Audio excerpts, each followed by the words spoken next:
Please, come on. All right, guys, stage 2. Attention, please. Thank you. Our next guest may have kicked off her international career at age 11, but she was already an acclaimed actress by the age of 9. Since then, she has appeared in the Shannara Chronicles and many other films, including New Daughter with Kevin Costner. She was with Jonathan Rhys-Meyers and Sophie Turner in Another Me. All of this while studying law as well. She's been in Pan's Labyrinth. Please welcome Ivana Baquero. Did I pronounce that correctly? Baquero. Baquero. Yes, but pretty accurate. I'm going to change it to a K and it won't be a problem.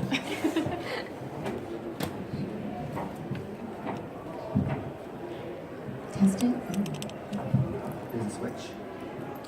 Is it on? I think so, yeah. Alrighty, so well, how you doing? First of all, how you doing? I'm good. Good to meet you. What's your name again? My name's Carl. Carl. Okay. Yeah. Great. Okay, so just probably the first question I think that I have is Shannara Chronicles. When I was reading online, and it was literally IMDb, and I was talking about, is it true that they saw over 400 people for your part?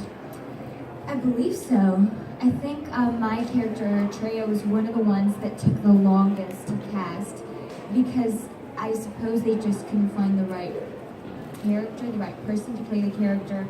And I remember I auditioned originally in September, and then they called me back in December, and that's when I did my chemistry test with Austin. So it means that during all those months, they'd been looking actively for other girls.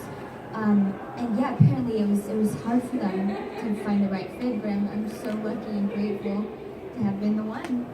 And that's just not the first time that's happened to you, because I was also reading that in Pan's Labyrinth. I mean, they changed the part to accommodate your age. Yeah, so Pan's Labyrinth was kind of the same deal. The character, I think she was supposed to be around 8 or 9 years old. She was younger, originally, Ofelia. But then I did the audition, and again, I think Guillermo was having trouble finding the right girl to play the role. And I was 12 at that time. Actually, I was 11 when I was auditioning for the role. And he changed the character. She made it older. So, another lucky one.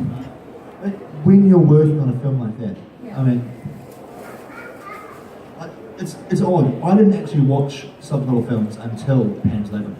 And a mate was like, you've got to watch it. Because I'm a huge horror fan.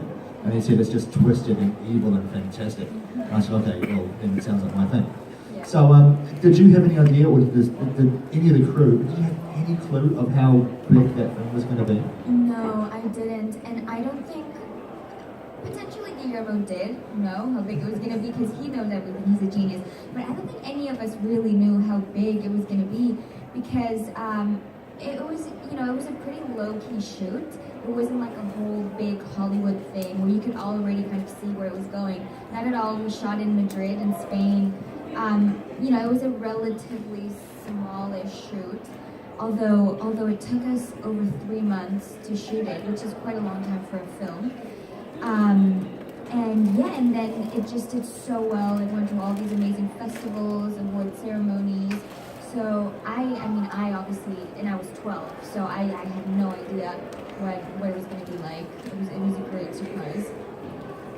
Not only being a part of such a huge film at that age, but you are, is it true, you're the youngest recipient, if I pronounced this correctly, is it Goya? Yes, Goya. The Goya Award, that you won that at age 12. I did. Youngest recipient ever. Yes. And it hasn't been outdone since. No. I still hold the record, I guess. The Goya's like, it's like the Academy Award in Spain, I would say.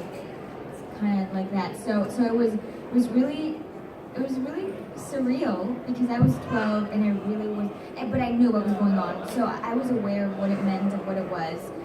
But I honestly didn't think I was going to get it. And I know everyone says that, but really, I was like 12. There were these amazing actresses I was going against. And I was like, yeah, whatever, this is great, like, I'm a little girl. And I ended up getting it, which was so rare. So yeah, I was the first one so young to get that award.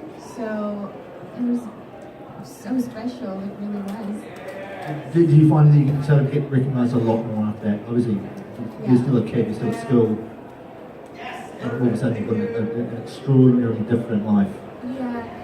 Well, the thing is, I didn't feel like I had a different life because I was really grounded by my parents, always. Up until I was 18, my mom would always go with me everywhere, every shoot, every event, every time I traveled. So I would work, I would do whatever I had to do, shoot a movie or travel to promote another project, and then I would always go back to Barcelona and always go back to school. So I did everything that a kid was supposed to do. I went through all my high school. I was never homeschooled.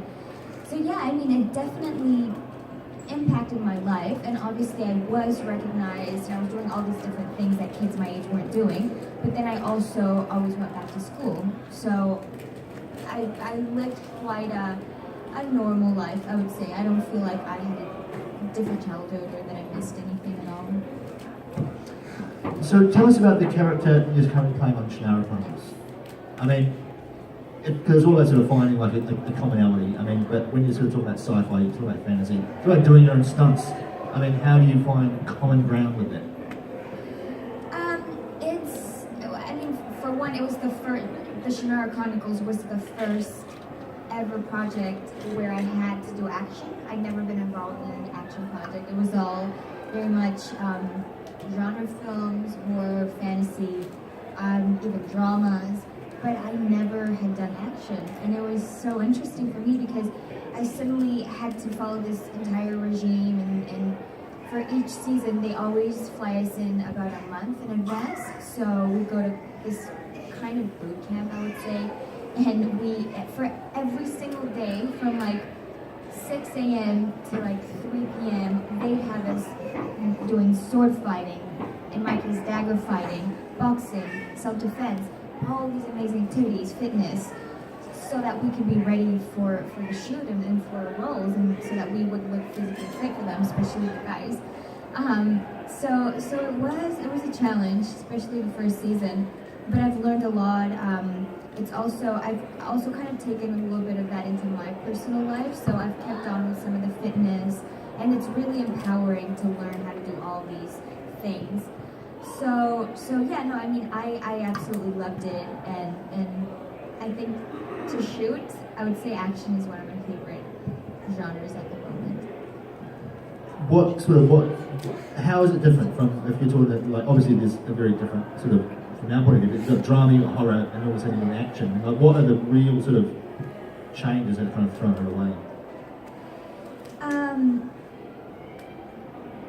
Can you repeat the question again, sorry? When we talk about, you talk about it as being a very different experience. So, if you're talking about filming a drama compared to filming a horror, compared to now filming an action, is it just you have to go there and sort of do all the fitness work, or is it the fast pace of it? Is it? I mean, they're really different. It's hard to find to point out the differences specifically, but I mean, for one, obviously action, the process is a lot slower, contrary to what you would think, because in action you have to cover, all these moves, you do it yourself, and you have your stunt double doing it too. You have to make sure that you're selling it, whereas drama, it's pretty much, like a shot on you, and, you do your thing, and then that's all good. So yeah, I mean, they're definitely very, very different, and I think one of the great things about Shannara is that we actors get to do both, because it's not only purely action, especially the second season. You'll know what I mean when you watch it. There's way more action this time, but there's still that element of drama, so we also get to do that. We also get to play around with that. Eretria goes through all these emotions and through all this emotional journey, so... Like finding out her new best friend's now a tree? Sorry? Like finding out her new best friend's a tree? Potentially. I'm not going to spoil anything, but yeah, potentially. Yeah. It is something that will be discussed in season 2, and we'll see more of that and how the characters confront that and what happens with the whole Ambulance/tree. But yeah, no, I mean, yeah, it's really, really awesome. We'll see. Just before I jump over to start grilling these guys about questions, I just want to say happy birthday for the 11th. Thank you. Because Oh my God, it's the first one. Well, you know what? The 11th is my birthday. Yeah. Okay. Yeah, does that not... Yeah. I just kind of thought someone's date of birth is usually the first thing you look at on their profile. You like look at it, well, make sure it's not their birthday that day and how embarrassing would that be? No, but thank you. Yeah, I meant that you're the first one to say happy birthday to me. So like you're the first one to notice this year. You've been Yeah, well, that's how we do it. very early. That's Now, good. I actually have something for you. One of our staff noted that you, on your Instagram, you have a dog. Yes. So there is a little collar Oh my from all of us here at God. Armageddon. It's personalised for New Zealand, so you'll remember us always. Oh yes. Well, I'll thank them. I need to track down who it was. who Yes, gave it to please. me. Oh my God, I do have a dog, Scruffy. She's the best dog in the world. I'm sorry, guys. Perfect. We're going to start with some Okay. questions. Who has questions? You have a question, but you don't want to go first. Yeah. Now you have to because they I pointed you know, I out. kind of walked right into that. I was just wondering, from filming the first season of Shannara and then coming back and doing the second one, do you kind of feel more like a Kiwi this time around because you already know all the places, and were you kind of like helping out the new members of the cast and showing them around and stuff? I do. I've totally owned it. Like I always say I'm a Spiwi, which is Spanish and Kiwi.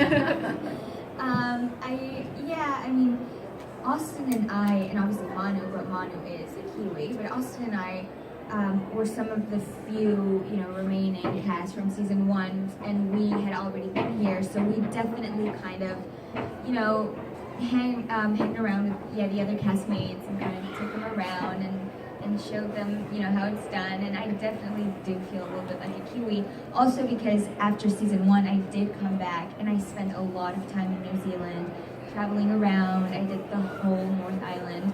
So yeah, I mean, it's quite an honor. It is. I love it. Do you have another question? You can just keep going. We've got loads now. Just keep going. Also, what was it like having more people in the new castmates coming in when it was mostly just you and Austin and Poppy last time?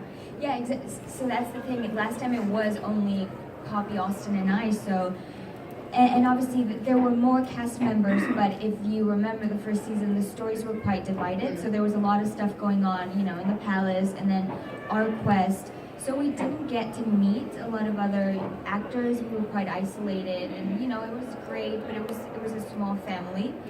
But this time there's so many new cast members, and what I love about this new season is that all the stories intertwine.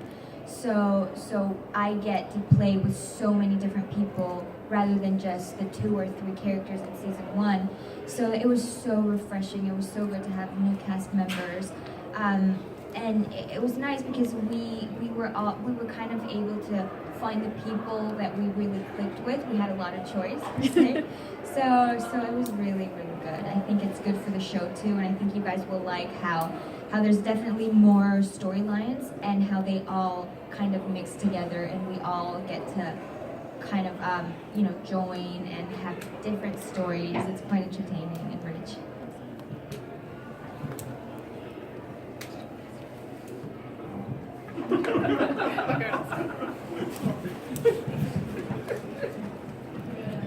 Hi. Hey. Hey, did Terry Brooks have as much involvement in season 2 as he did with season 1, the author? I think he did. Creatively wise, yes, for sure. This season, though, he wasn't able to make it to the shoot. But in season 1, he came a couple of times, and it was great because it was the first time that we were approaching the characters. So it was good to have him there. It was good to ask him questions. He was super helpful, super keen. That's very Kiwi. Yeah, he is. He's so lovely. And then I know for a fact that creatively he was very involved in season 2. Although he wasn't able to make it to the shoot. But I can't wait to catch up with him again. Hey, I was just wondering, with the practical effects in Pan's Labyrinth, they were very believable. Were there ever moments where you were actually genuinely frightened of the practical effects? No, not really. And surprisingly, because I was so young. But as we discussed, I started when I was really young. I started when I was 8. And I would say my first 6 movies before Pan's Labyrinth were all genre and terror films. So I'd already been, around prosthetics and limbs and so I knew what it was all about. So, Pan's Labyrinth, also I have to say, the creatures a lot of them were finalized with special effects. So when I was there in person, they weren't as intimidating because you could see they had like pieces of green screen, unfinished makeup that they would then retouch. So it wasn't scary, it wasn't. But then obviously when they put the movie together with the music, which makes a whole difference, and obviously the finalized special effects, it was, I wouldn't say scary because I already knew what I had done and I could see everything. But it was a different experience. It was more intimidating to watch the final product, for sure. I guess it's really hard to be scared of Doug Jones. Yeah, he's so lovely. It is.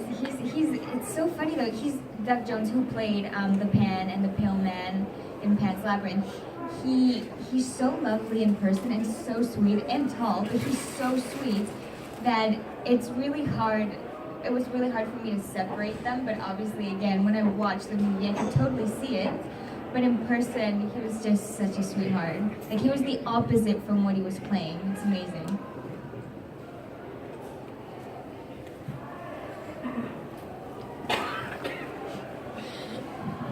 Two questions. So when is the new season starting on TV?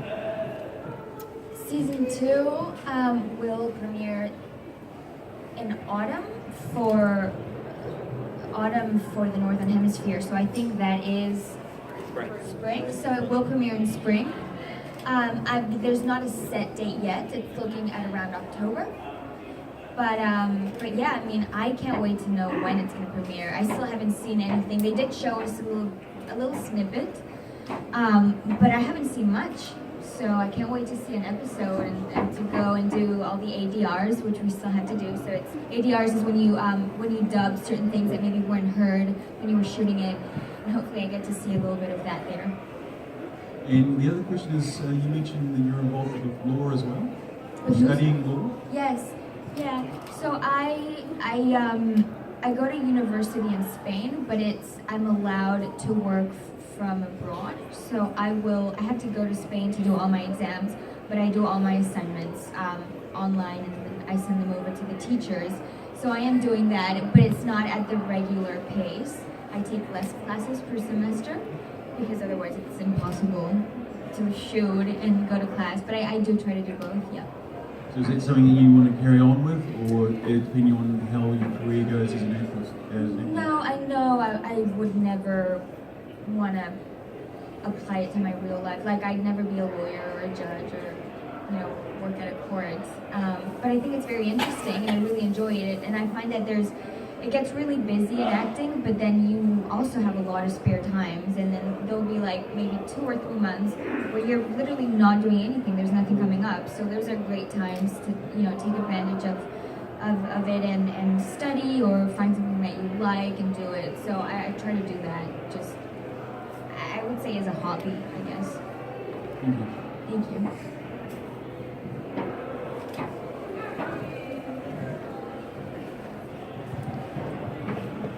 Just about your early career, you were in a lot of genre films, you were saying. Were you ever in anything you were too young to watch? Yeah, everything. I think, most of the stuff I did was either PG-13 or R-rated even. So I was too young to watch most of the stuff. But then again, because I was part of it, when I then watched it, I knew that it wasn't real. So I was able to get away with it. But yeah, most of the stuff I did was totally inappropriate for me to watch.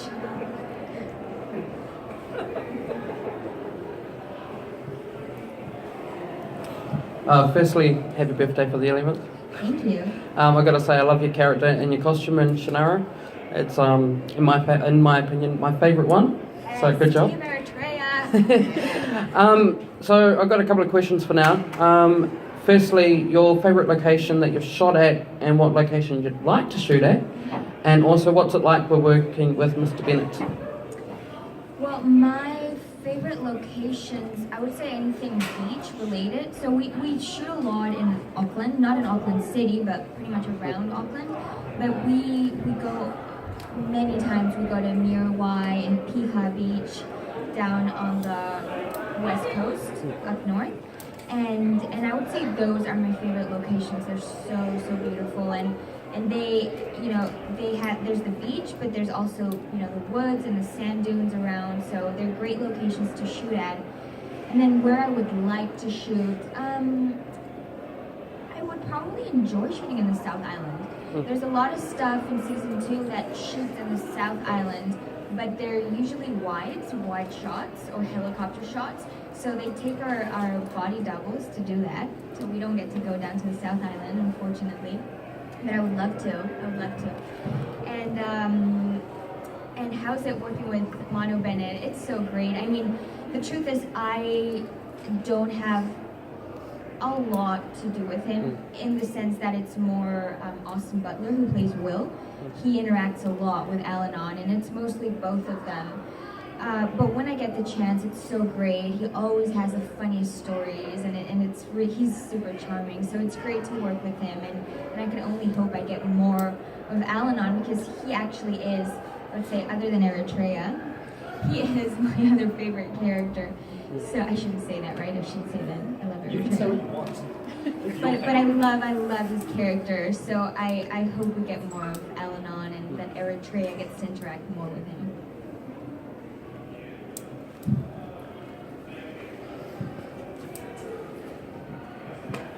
Hi there.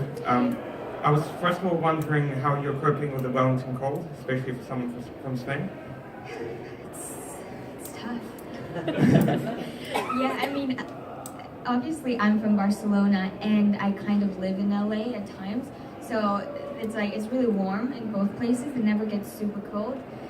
So yeah, I mean, I try my best. I wear a lot of thermals, but I'm kind of used to it because we shoot in Auckland, which is not as cold or windy.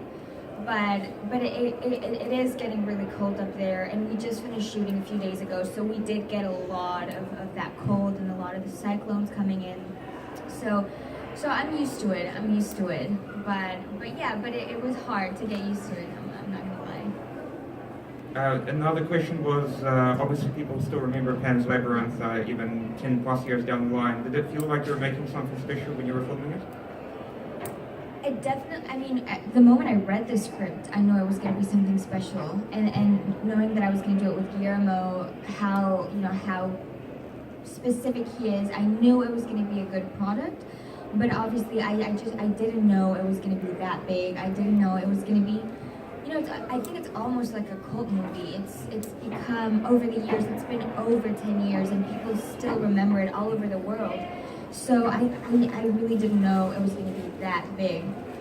But definitely I had a sense of how special it was going to be because of the script, because it was so good, and you can immediately tell with the script if the movie's going to turn out well or not. And then obviously as we shot, you could tell how Guillermo was being super thorough, how it was pretty much his baby. And we all knew something good was going to come out of it. So even when you were that young, you could tell that the script was great. Yeah, I read it. Yeah, for sure. I mean, he sent me tons of books about the Civil War and comics. So, and I was like studying so that I could kind of understand what Ofelia was going through. So 100%, I could tell that it was such a good script. I mean, obviously, like, I wasn't like a super smart adult, I guess, but I definitely had a sense.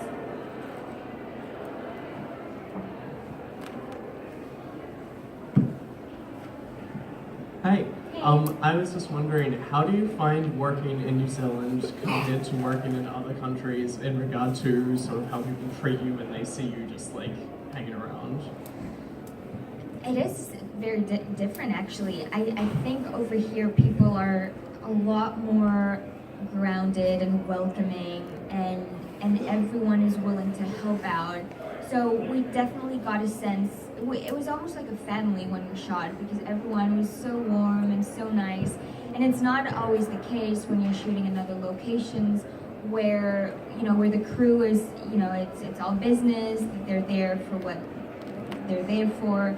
And over here, it did feel like everyone was really concerned about making sure that we were okay. Everyone was super welcoming again. So I definitely think that we got lucky shooting out here in New Zealand, and it's definitely been a unique experience for me because I've never shot so far away from everything I know in a way, because I've been mostly working in Europe and in the United States, so it was definitely a treat to come here.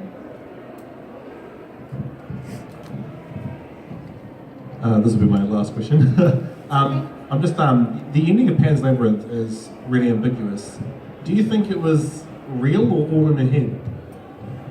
Well, I think that was Guillermo's objective, was to leave an open door to the end, and for the spectator to kind of, you know, decide for themselves what they wanted to believe. So there's not a right or a wrong.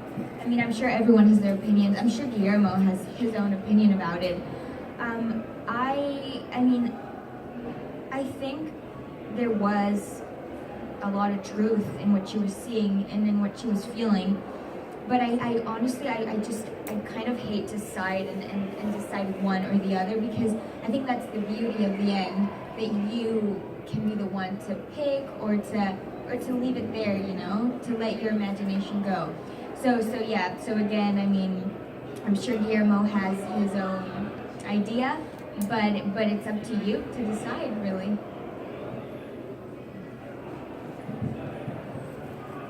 How do you feel about cliffhangers? Just on that, like films like Inception and stuff like that. Oh. They really kind of leave it like on that knife edge. I love it and I hate it. Yeah. As we all do, don't we? It's great because you want to know more and it's that intrigue.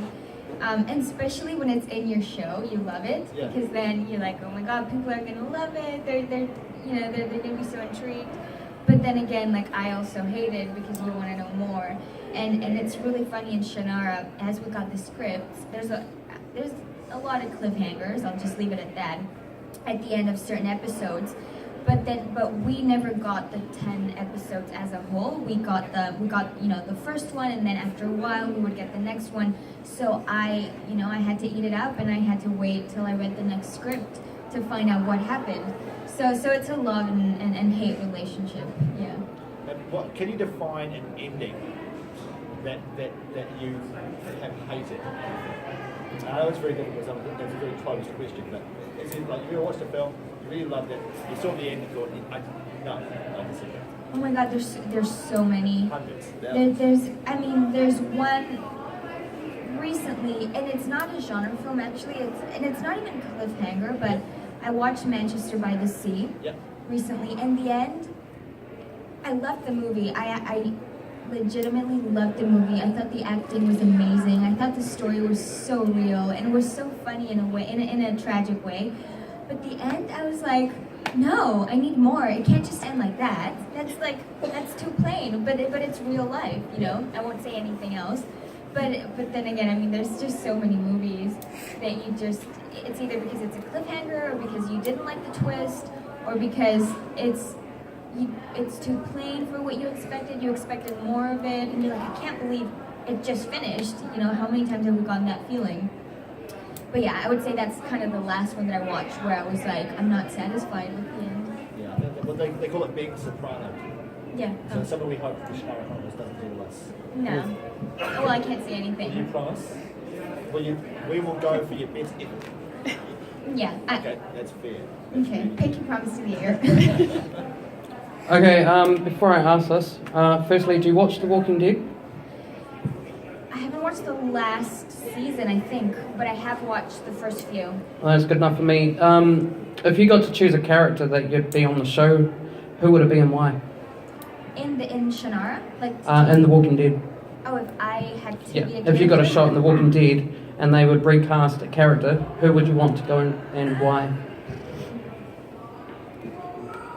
There's so many characters that have come and I mean, I love Michonne. And she reminds me a lot of Eretria in many ways, even like the way she dresses. And I think she's super badass, so I would say her. Because she's so strong and she's very, very interesting. But there are a lot of characters, now that I'm thinking, that have been so cool. And they're all survivors, which I love. But I'm going to stick with Michonne.